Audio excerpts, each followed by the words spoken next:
Hello and welcome everyone. Let's continue with the Jean-Prasad list by solving the path sum problem.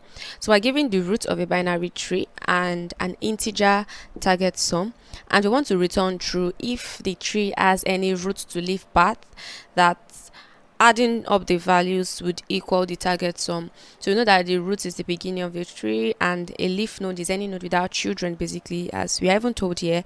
And then we want to sum up the values along any of the paths and return true if any of the sum does gives us the target sum. So let's jump right into it. All right, so we have this example. We can see that we're given the nodes and we want to traverse our tree to sum up the values and see if we're given any target sum. Now, if you are not familiar with any of the methods we use for traversal, I highly recommend that you check out the videos I've done on trees and binary trees.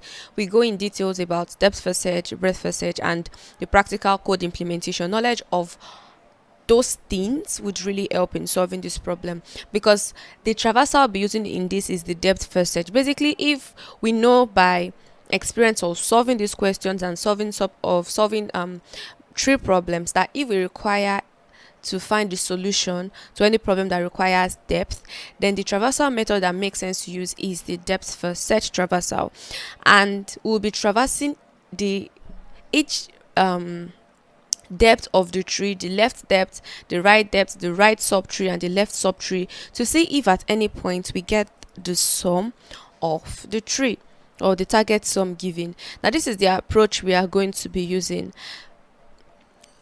We are going to take the target sum. Our target sum is 22. One way to do it, or the most intuitive way to do this, is for each traversal down a node, we can just sum up all the values. We can sum 5 and 4 and 11 and 7.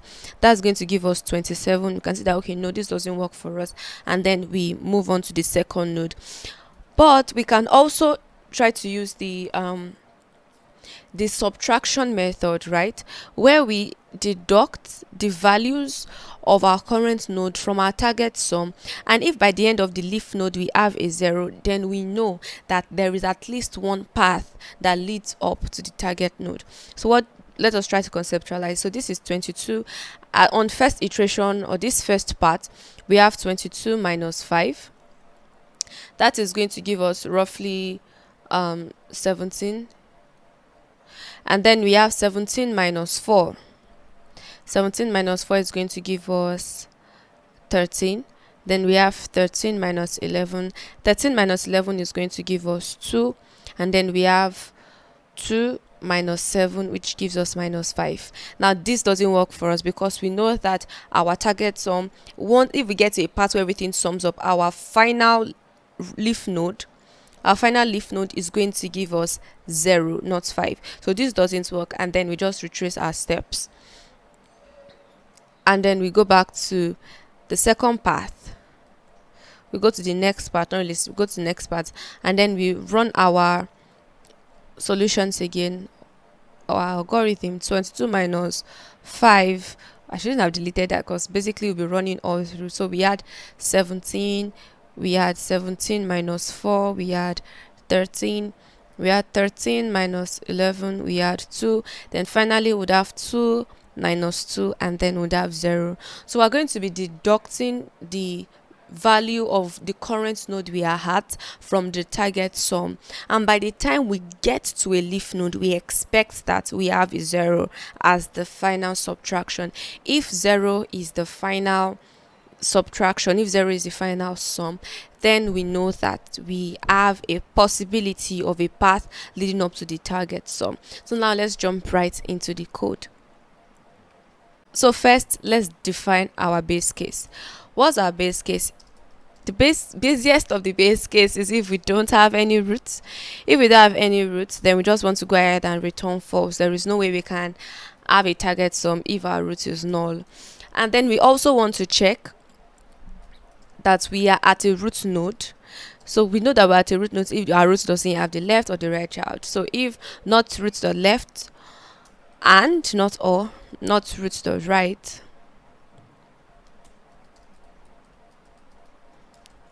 then we want to go ahead and check that the root value is equal to our current sum, because basically if we take away if we are the leaf node, let's say we are at 2, and our sum after deducting up from our root, that is, we're going from 22 minus 5 minus 4 minus 11, and then we get to the leaf node.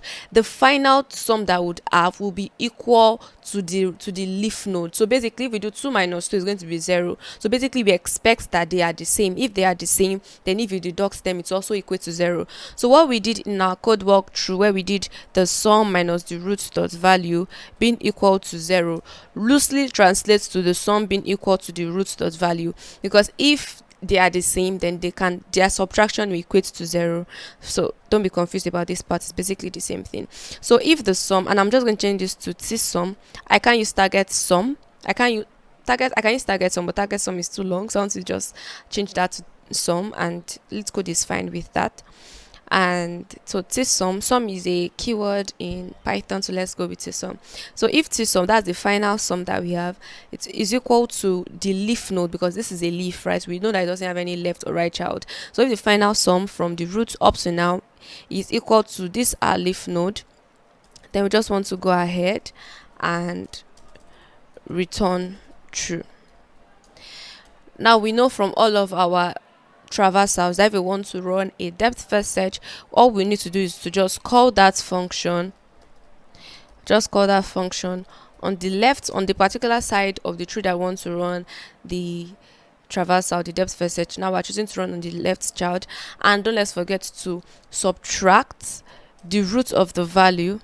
So whatever value we have on that root, we're going to subtract it from our given sum. This way we are deducting the given sum from the root of value. And also we're going to run this same equation on the right subtree.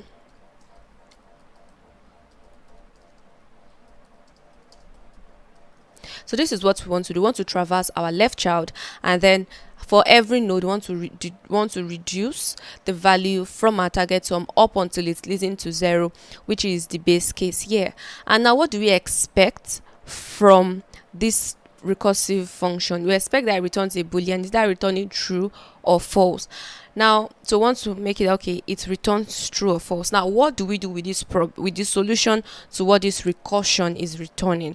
What we want to do with this solution is to, well, basically if it's returning true or false, we want to compare it against the right child, because basically either the right child or the left child returning either the left child or the right child returning true or false is good enough for us. So we want to check, okay, is our right child returning at least true? Is our left child returning true? Whatever they are returning, either or, if one is returning true, they know that okay, at least we have one path. If both are returning false, they know that okay, there is no possible path. So that is what we want to do with this last code. And I'm just going to run this code. Go ahead and submit it and see what we have. And this runs pretty clear. Our time complexity is going to be 0, is going to be O of n, and this is because we can traverse all the possible inputs given. This is not a binary tree whereby we know that the smaller children are on the left, the greater children are on the right. That can help us structure that okay, we are not looking at the left child or we are not looking at the right child, but we do not know. This is just a regular binary tree where it can have any child on either side of the tree. So there's a potential that we can traverse the entire length or the entire height of the tree. So we have O of n, time complexity, and our memory is also going to be O of n, since our call stack can store as much as the inputs given. Alright, so I'm on the JavaScript code and I've written it down to save some time. We are basically doing the same thing that we did with Python, but as different syntaxes. So first we are checking if our root is null, the basiest of the base cases. If it is null, then we're returning false straight up, because there is nothing to compare or nothing to check the target sum equal to. Then we are also checking if our current node is a leaf node.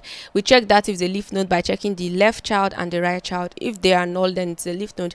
Then we also want to check that the sum after deducting from the root up until now the leaf node is equal to the value of our current value, whatever value is in the leaf node. We want to check that it's equal to the sum, because so if we then minus it from each other, if we then subtract it from each other, it's going to lead up to 0, which is what we want. And if that is the case, we are returning true. Then we're going to traverse down the left subtree and the right subtree to run a depth first search on both parts to check if at any point those values are going to sum up to the target sum. And that is what we're basically doing. It's the same time complexity and the same memory complexity as a Python code. Thank you for watching. I hope this was helpful.